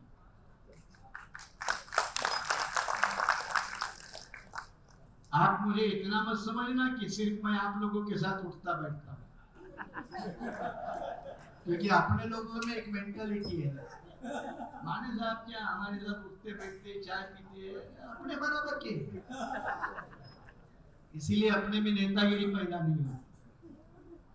लीडरशिप पैदा न होने का वो भी कारण है कि सब अपने आप को बराबर का समझता है। तो नेता कौन? नेता कौन? नेता की थोड़ी तो ऊंचाई होती है। अगले महीने में भाई होटल ताज में इसमें आप सारे लोग मत आना, ताज बोलेंगे तो सारे, क्योंकि ताज होटल तो आजकल देखो कल परसों कितना भरा था। फुकट का माला माला, कोई गुवाहाटी में, कोई गोवा में, कोई सूरत में, आपके नसीब में तो है नहीं वो। बोलेंगे चलो माने सर ने भी ताज में रखा है तो अबे यार चलो ताज क्या है देख के आते हैं। जब आजादी मिली थी तो नेहरू का खुद का किस्सा है। आजादी मिली तो पार्लियामेंट में जश्न हुआ तो एक साधारण आदमी गेट तक पहुंच गया और बोले देश आजाद हुआ, मुझे भी अंदर जाने दो। उसको रोका गया तो उसकी बेचारे की सोच, आज तो देश आजाद हुआ, मुझे कौन रोकेगा। अंग्रेज कहते थे इंडियन और डॉग, बताओ अब आजाद हुई है, जब पार्लियामेंट के अंदर से ये आजादी का जश्न शुरू हुआ तो बोले मुझे भी जाने दो। उसको रोका गया, वो कहता है देश आजाद हुआ है, मुझे क्यों रोकते हो। तो इस सोच के साथ आप ताजमहल के चक्कर में मत पड़ना। तो अगले महीने में मैं इसलिए बुला रहा कि मैं सिर्फ महाराष्ट्र के लोगों को आइडेंटिफाई करके एक इश्यू को लेकर एक नेशनल सोच बनाने के प्रयास में लगा हूं, तो उत्तर के भी लोगों को इस विषय को लेकर इकट्ठा करने में लगूंगा और दक्षिण के भी लोगों को लगूंगा। इतनी औकात और ताकत रखते हुए इतनी ताकत के साथ काम करें, क्योंकि ओबीसी के मुद्दे को लेकर हमारे कई ओबीसी वर्कर है सभागृह में। आपको भी इस सोच को अपने लोगों तक लेके जाना चाहिए। हमारे मोदी जी अब गोंडवाना यूनिवर्सिटी के सीनेट के उम्मीदवार का चुनाव लड़ने वाले हैं, जिताने के लिए अभी से तालियां बजाकर उनका अभिवादन करो। दूसरे हमारे सीनेट के कैंडिडेट यहाँ है शिवंत मिश्रा, अभी है वो हमारे सीनेट के मेंबर नागपुर यूनिवर्सिटी के, और अगले आने वाला चुनाव भी वो लड़ने वाले, इनके लिए भी शुभेच्छा और बधाई। आपको भी ये सोच ओबीसी लोगों के पास लेके जाना चाहिए। क्या हुआ, सारे ओबीसी चिल्ला रहे थे, अरे गधे घोड़ों की गणना करते हो, काउंटिंग करते हो, हमारे भी करवाओ, गलत क्या है, कौन सा खतरा। वो अपना जंगल है ना इधर, वो देखने को आते ताड़ोबा, और ताड़ोबा में कितने बाघ है, कितने बिल्लियां है, कितने चूहे है, कितने गधे है, कितने घोड़े है, और बंदर तो बहुत है, उसकी भी गिनती करते हो। तो ओबीसी लोग कहते हैं हमारी करो ना, दिक्कत क्या है। लेकिन मोदी नहीं कहता, नहीं नहीं बिल्कुल नहीं, तुम्हारी गलती नहीं। नागपुर के हेडक्वार्टर ने मुझे कहा कि इनकी गिनती कभी नहीं करना। नागपुर के हेडक्वार्टर का कारण यह है कि अगर इनकी गिनती हो जाएगी तो इनको पता चलेगा इनकी आबादी कितनी है, इनकी ताकत कितनी है, तो इनकी ताकत पता हो जाएगी। तो ओबीसी की ताकत इस्तेमाल करेंगे। मैं हिंदू हिंदू करके इनको समेट रहा हूं और तुम ओबीसी ओबीसी करके उनको अलग ताकत दे रहे हो, ऐसा मैं होने नहीं, क्योंकि ये हिंदू है, ये सारे मेरे हिंदू है। हिंदू हिंदू करके मैंने बड़े मुश्किल से अपने कब्जे में रखा, जो आप बात जो अभी जो समझा रहे थे, मैंने बड़े मुश्किल से इनको हिंदू हिंदू करके सबको कब्जे में रखा है, और तुम ओबीसी ओबीसी करके मेरे से अलग करवाते हो, मेरे प्लान को चौपट कर रहे हो। मैं तुम्हारी जनगणना होने नहीं दूंगा। आए एक दिन दे दिया जूनियर मिनिस्टर ने, मिनिस्टर फॉर होम ने, राज ने स्टेटमेंट दिया नहीं होगी। 137 ओबीसी एमपी है। क्या किसी की आवाज आई? एक नहीं आई। मंडल आयोग भी जब आया था तब भी नहीं आती थी। और आज पूरे देश के ओबीसी को 3 धड़ों में बांटने की कोशिश, एक बड़ा षड्यंत्र जब देश लेवल पे रोहिणी कमीशन के माध्यम से प्रधानमंत्री कर रहे हैं, बीजेपी की सरकार रही है, तो कितने बीजेपी के एमएलए कितने देश के ओबीसी के एमपी और एमएलए इस विषय को लेकर अपने समाज को समझाने का काम कर रहे हैं। और इसलिए मेरे अपने सारे ओबीसी समाज के कार्यकर्ताओं को अपील है, गुजारिश है कि जिस तरह ये मुद्दे को लेकर फुले अम्बेडकर के लोगों ने अपने लोगों को समझाना चाहिए, उसी तरह आप भी ओबीसी समाज के सारे वर्गों ने अपने ओबीसी समाज के घर घर जाकर उनको भी समझाने की जरूरत है। भाई अपने नाम पे नेतागिरी कौन कर रहा है? कौन कर रहा है? महाराष्ट्र में किसके कारण ओबीसी का आरक्षण गया? पूछिए नेताओं से, क्यों, क्या, कौन सी नेतागिरी कर रहे हो? 2.5 साल हो गया, सुप्रीम कोर्ट ने जजमेंट दिया, आपको एक कमीशन बनाकर इंपिरिकल डेटा नहीं देना आता और एक ओबीसी नेता उसके लिए एक समग्र रूप की भूमिका नहीं लेता, तो आप हमारे असली नेता नहीं हो। नेता नाम पर ढकोसला हो, एक धोखा है। इस सोच को लेकर ओबीसी समाज में बिठाने की जरूरत है। ये सोच लेकर दूसरी तरफ जिस माइनॉरिटी के बारे में हेट्रेड पैदा किया जाता है, बड़ा पोलराइजेशन, देश में पोलराइजेशन धर्म और जाति के आधार पर है, खास करके मुस्लिम समुदाय को सामने टारगेट करके। अरे 1950 में उनके लगभग 55 मेंबर ऑफ पार्लियामेंट थे, आज सिर्फ 27। आबादी के हिसाब से उनके 75 होने चाहिए थे। क्या ये मुद्दा एमआईएम वाले उठाते? क्या ये मुद्दा मुस्लिम की राजनीति करने वाला अखिलेश यादव उठाता? क्या ये मुद्दा ममता बनर्जी, जहां मुस्लिमों की आबादी बड़े पैमाने पे वेस्ट बंगाल में है, क्या ये मुद्दा उठाते? बिल्कुल नहीं उठाते, क्योंकि मूवमेंट के जो मुद्दे होते हैं जिसके आधार पर राजनीति करने चाहिए। और असल में आपका गौतम जी दूसरा सबूत मिल गया। वो एमआईएम ने 5 एमएलए पिछले चुनाव में बिहार में जीती, चुनाव में जीती, पावर तो जीती, लेकिन कंट्रोलिंग फोर्स नहीं, तो 4 एमएलए फिर आरजेडी में चले गए। अब फिर एमआईएम 1 सीट पे आ गई। गलत लोग चुन के आकर भी फायदा है, वो टिकेंगे नहीं, और टिकेगा नहीं तो नेता कैसे बनेंगे, सही लीडरशिप कैसे देंगे? और यहाँ के सिस्टम सही नेता को पनपने नहीं देती। मैंने 1000 बार कहा है अपने साथियों से कि मुझे कभी भी चुनाव जीतना पॉसिबल नहीं, मुझे चुनाव जीतना लगभग इम्पॉसिबल है, क्योंकि जब भी मैं किसी चुनाव में उतरूंगा तो बाकी लोग कहते हैं भाई किसी को भी वोट दे दो लेकिन इनको मत देना, ये आएंगे तो खतरनाक है। अरे अंदर नहीं आऊंगा तो बाहर रह के भी मैं आपकी चीड़फाड़ करता रहता हूँ, मीडिया के ऊपर आपके कपड़े उतारता रहता हूँ, क्योंकि संसद के अंदर की एक अलग लड़ाई है और बाहर की भी एक लड़ाई है, उसको माइनस करने की जरूरत नहीं है। लेकिन कोई एमपी एमएलए बने ना बने, लेकिन मूवमेंट के आधार पर एक ताकत खड़ी होनी चाहिए। शाहू महाराज की बात याद रखो, 1919 पहली मानगांव परिषद, जिसमें बाबा साहब की पब्लिक लाइफ की एंट्री होती है, और शाहू महाराज कहते हैं कि अपना नेता खुद चुनो, दूसरे के नेताओं के ऊपर निर्भर मत रहो। जानवरों का नेता आदमी नहीं होता, यहां तक गए शाहू महाराज। तो उन्होंने आगे भी कहा कि आदमी का नेता भी जानवर नहीं होता, अपना नेता चुनो। और उन्होंने कहा ये है आपका नेता, ये सही है, बाबा साहब अम्बेडकर, ये सही है। क्या है उम्र फिर बाबा साहब की? 1920, 28 साल। 28 साल के बाबा साहब और 46 साल के शाहू महाराज, पूरी उम्र 48 साल शाहू महाराज की, 2 साल के बाद चले गए। 46 साल के बाद शाहू महाराज, अपने लीडर आप चुनो। फिर शाहू महाराज ने कहा, जब जानवरों का लीडर धनगर होता है, धनगर, उन्होंने कहा कि एक दिन वो कसाई खाने में लेके जाता है, आपकी हालत वही है।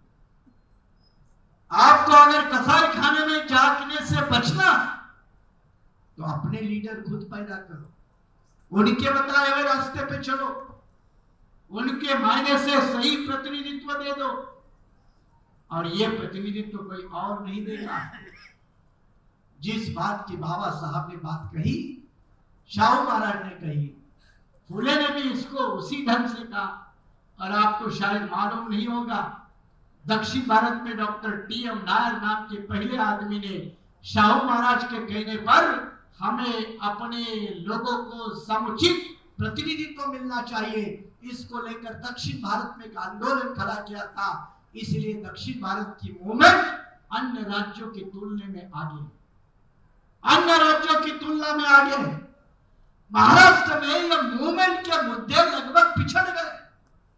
चुनाव कौन जीतेगा, आने वाले चुनाव में अलायंस किसके साथ करेंगे, कितने उम्मीदवार उतारेंगे, सपोर्ट कितने देगा, उसमें तोड़ पानी कौन कितनी करेगा, जिसका जिक्र मोरे जी ने सुबह किया।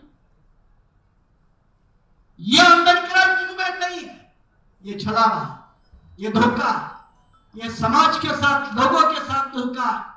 और अगर ये धोखे से बचना है तो फिर सही प्रतिनिधि चुनने के पास आना, चाहे मामला कारपोरेशन का हो, चाहे झड़पी हो, तालुका पंचायत हो, विधायक का, ये विधानसभा का हो या मामला लोकसभा का हो, जब तक हमारे सही लीडर चुन के नहीं जाएंगे, हमारी आवाज नहीं उठेगी, हमारी आवाज बुलंद नहीं होगी। और प्रजातंत्र में आवाज बुलंद करने का रास्ता कौन सा है? हम तो नक्सलाइट के रास्ते पर चलने वाले लोग नहीं है, ना हमें बाबा साहब ने कभी बताया। जो कुछ लोगों के जहनों में ये बातें आती रहती है, उनको हम लोग खुलकर और सीना तान के कहते हैं कि बाबा साहब के, अम्बेडकर ने कभी भी हमको ये नहीं सिखाया कि हथियार लेकर लड़ाई लड़ो। बाबा साहब ने हमें वोट हाथ में लेकर, उस वोट के हथियार लेकर लड़ाई लड़ो, ये बताया है उस बाबा साहब को मानने वाले लोग। लेकिन जब प्रजातंत्र का हिसाब किताब देखते तो फिर एक बार कांशीराम जी की बात याद आती है। एक बार उन्होंने कहा था कि भारत का प्रजातंत्र एक मजाक है, लोकतंत्र एक खेल है। और ये भी उन्होंने बाहर नहीं कहा, लोकसभा के अंदर कहा। लोकसभा के अंदर कहने वाले के कारण वो पार्लियामेंट के रिकॉर्ड पर है। उन्होंने कहा इस देश में लोकतंत्र के नाम पे खेल खेला जा रहा है। वो खेल यह है कि इस देश से लोकतंत्र के नाम पर अमीरों के नोटों से गरीबों के वोट लूटे जाते हैं। अमीरों के नोटों से गरीबों के वोट लूटे जाते हैं। इसको अगर आप लोकतंत्र कहेंगे तो ये लोकतंत्र मजाक है। ये संविधानकर्ताओं को लोकतंत्र अभिप्रेत नहीं था, ये बाबा साहब अम्बेडकर को नहीं था, ये संविधान बनाने वाले, आजादी की लड़ाई लड़ने वाले लोगों को मंजूर नहीं था। तो असली लोकतंत्र अगर पैदा करना तो वोट की लुटाई बंद होनी चाहिए, वोट का लूटना बंद होना चाहिए। और वोट का लूटना जो है वो बंद करवाने के लिए अपने लेवल पे हर आदमी कोई कोशिश करता है। कांशीराम साहब ने कहा था कि न बिकने वाला समाज बनाओ तो वोट नहीं बिकेगा। उत्तर प्रदेश में तो बना, उस समय के लिए तो बना। आपको याद होगा 87 में मैं जब महाराष्ट्र में काम करता था बीएसपी के अंदर, तो बाई इलेक्शन हुआ जब हरिद्वार का, मायावती चुनाव लड़ी थी, रामविलास पासवान और कांग्रेस की तरफ से कर्नल राम सिंह। तब एक बूढ़ी महिला की इंटरव्यू दिखाई, स्टार न्यूज चैनल तब पॉपुलर था, वो चैनल पे ऊपर एक बूढ़ी महिला की इंटरव्यू दिखाई थी और वो बूढ़ी महिला को वो रिपोर्टर ने सवाल पूछा, ये बूढ़ी, तू बार बार हाथी को वोट क्यों देती है? अब तो हाथी वाले भी नहीं देते, वो एक अलग बात है। तू ये बार बार हाथी को वोट क्यों देती है? तुझे मालूम है ये हाथी कभी नहीं जीतेगा, तो इसको वोट क्यों देती है? तो बूढ़ी औरत का जवाब ये था, बोले फर्क क्या पड़ता है, हारने दो। उसका जवाब था हारने दो। वैसे भी फर्क क्या पड़ता है, हम तो इस देश में सदियों से हारे हुए लोग हैं, सालों से हारे हुए लोग हैं, और एक हार, फर्क क्या पड़ता है। लेकिन हारते हारते कभी जीतने वाले भी जरूर बन जाए। वो बूढ़ी के दिमाग की अकल और महाराष्ट्र के प्रबुद्ध लोगों की अकल, नागपुर के प्रबुद्ध लोगों की अकल, बुद्ध विहार चलाने वाले लोगों की, प्रबुद्ध लोगों की अकल, बाकी समय पे बुद्ध विहार चलाते और चुनाव के समय पर कांग्रेस और बीजेपी का झंडा कंधे पे लेकर चलते हुए ऐसे नारायकों के साथ आने वाले दिनों में कौन सा सलूक करना चाहिए, ये भी फैसला ले लो, ये भी फैसला ले लो। क्या नागपुर में आपने यह नहीं देखा कि बाकी समय में चलो बुद्ध की ओर, और चुनाव आए थे चलो गडकरी की ओर? क्या नहीं देखा? नाम गिनूं मैं बुद्ध विहार के लोगों के, और यही लोग कहेंगे हम ही बाबा साहब के आंदोलन के।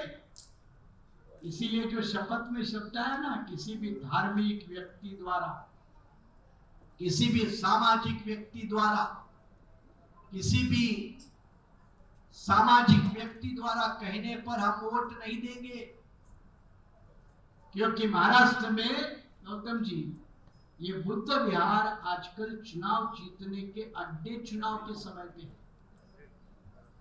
नागपुर में तो बड़े पैमाने पे, कोई होलसेल पे, कोई रिटेल पे, कोई होलसेल वाला है, कोई रिटेल वाला है, और आप भी उनको तरह अच्छी तरह से जानते हो। इसीलिए ये भी सावधान रहना कि बौद्ध धर्म का काम करने के नाते आपके अंदर घुसते हैं और चुनाव के समय में आपको लेकर उनके तंबू में जाते हैं, तो फिर क्या हो, क्या होगा? शाहू महाराज की बात, एक गडरिया आता है, आपको इकट्ठे करता है और कत्तल खाने तक पहुंचाता है, तो आपको अपने ऊपर भी थोड़ी सोच विचार करने की जरूरत है। और इसीलिए पहली बार आपने एक शपथ को ग्रहण किया, शपथ को पहली बार ग्रहण किया। ये शपथ आज से बीआरएसपी का कोई भी पूरे महाराष्ट्र में या गुजरात में कहीं भी प्रोग्राम होगा, छोटा या बड़ा, आपको हर जगह ये शपथ लोगों तक पहुंचाना, हर जगह, गांव गांव, मोहल्ले मोहल्ले तक, जितनी हमारी औकात है, ताकत है, साधन है, उसका प्रयोग करके हर एक आदमी तक ये शपथ पहुंचनी चाहिए। और ये शपथ के साथ साथ अगर वर्तमान बीजेपी एक बंटवारा करती है, पोलराइजेशन करती है, तो हम भी अपनी तरफ से एक बंटवारा करना चाहते हैं, हम भी अपनी तरफ से एक पोलराइजेशन करना चाहते हैं। और वो पोलराइजेशन इस तरह का है कि इस देश का दो हिस्सों में पोलराइजेशन हो, दो हिस्सों में बंटवारा हो, एक तरफ संविधान समर्थक ताकतें और दूसरी तरफ संविधान विरोधी ताकतें। इनके बीच की लड़ाई होनी चाहिए, इनके बीच की लड़ाई सामने आनी चाहिए, ना कि हिंदू और मुसलमान, ना कि कोई सवर्ण और नीचा, इस तरह की लड़ाई ना बढ़कर ये संविधान समर्थक और संविधान विरोधी, इनके बीच में ये युद्ध एक बड़े पैमाने पर खड़ा होना चाहिए। और इसलिए किसी को गाली देना है तो मां के ऊपर गाली मत दे दो, कह दो ये संविधान विरोधक की औलाद है। ये मत गाली देना किसी माँ बहन के ऊपर, उसका कोई कसूर नहीं होता। कह देना ये संविधान विरोधी की औलाद है, ये गाली नाम का शब्द प्रयोग करना और ये शपथ को गंभीरता से लेना। देखो फडणवीस कल रोए, मालूम है ना, लेकिन अनुशासन का पालन किया ना। अपने कितने पदाधिकारी अनुशासन का पालन करते बताओ।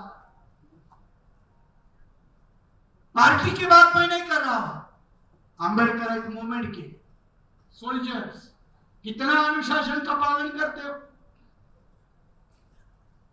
कल देखो ऊपर से उसको आदेश आया, बेचारा पीछे के रूम में गया, थोड़ा रोया, सब क्लीनिंग हो गया। आजकल वहां क्लीनिंग बहुत तरीके से होती है। जैसे बच्चू कड़ू के ऊपर मामला दर्ज था, वो वहां चले गए, कल मामला हट गया। हमारे मुंबई के यशवंत यादव है, उनके पीछे ईडी था, अब हट जाएगी।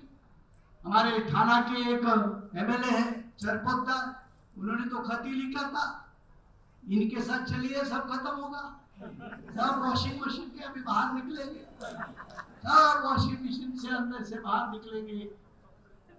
तो गाली देना है तो ये समर्थन विरोध की औलाद है, इस तरह से गाली दे दो। और डिवीजन करना है तो संविधान समर्थक और संविधान विरोधक, इस तरह का पोलराइजेशन करना है।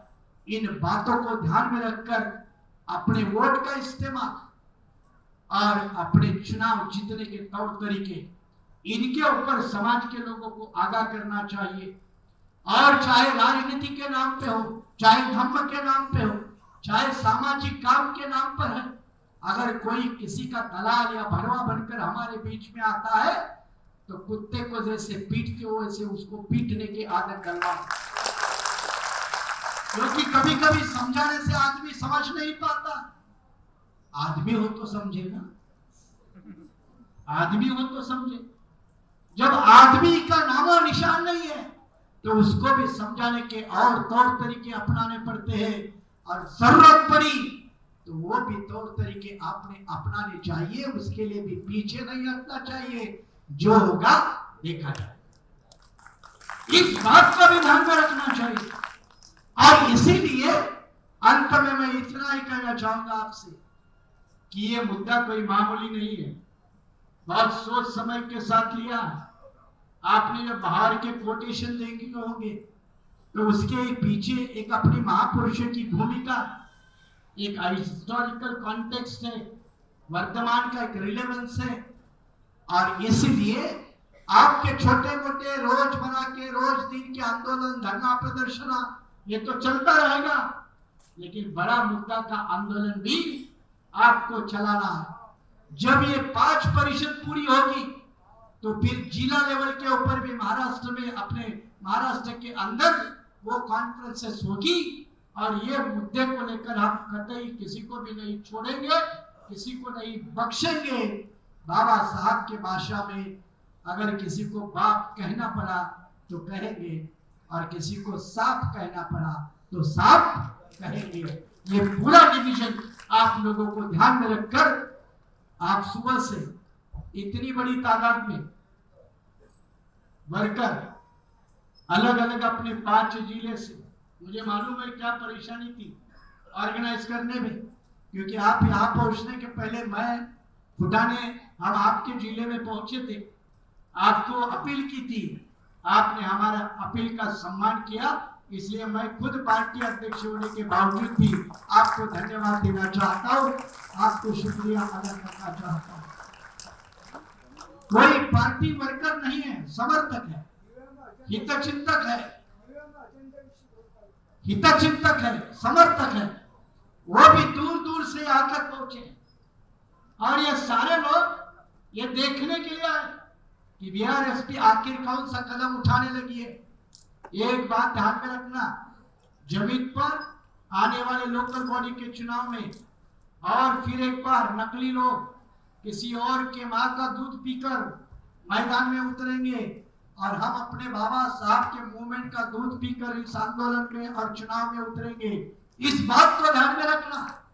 इसलिए असली दूध वाले जीतेंगे या नकली दूध वाले जीतेंगे, ये भी अगर फैसले की लड़ाई करनी है तो उसको भी गंभीरता से ले लो, और गंभीरता से लेकर जो भी जंग का ऐलान होगा, चाहे चुनाव कोई भी हो या आंदोलन का हो, सिपाही हर वक्त तैयार होना चाहिए। खाना मिले न मिले, वैसे एक बार नहीं मिला तो फर्क क्या पड़ता है। जितना भूखा और बिना खाना रहने का अनुभव हमको है, उतना दुनिया में किसी को नहीं है। उसका भी कभी कभी इस्तेमाल करते जाओ, छोड़ो मत। और इसलिए इसकी फिक्र किए बगैर अपने आंदोलन को तन मन धन से योगदान देकर सफलता पहुंचने के लिए आज आपने संकल्प लिया, वोट ना बेचेंगे ना बिकने देंगे, इस तरह की शपथ ग्रहण की। उसका पालन तंत्र करवाने के लिए पूरी यंत्रणा का इस्तेमाल करेंगे, इसी आशा और उम्मीद के साथ फिर एक बार आप सभी का शुक्रिया अदा करते हुए जय भीम, जय श्री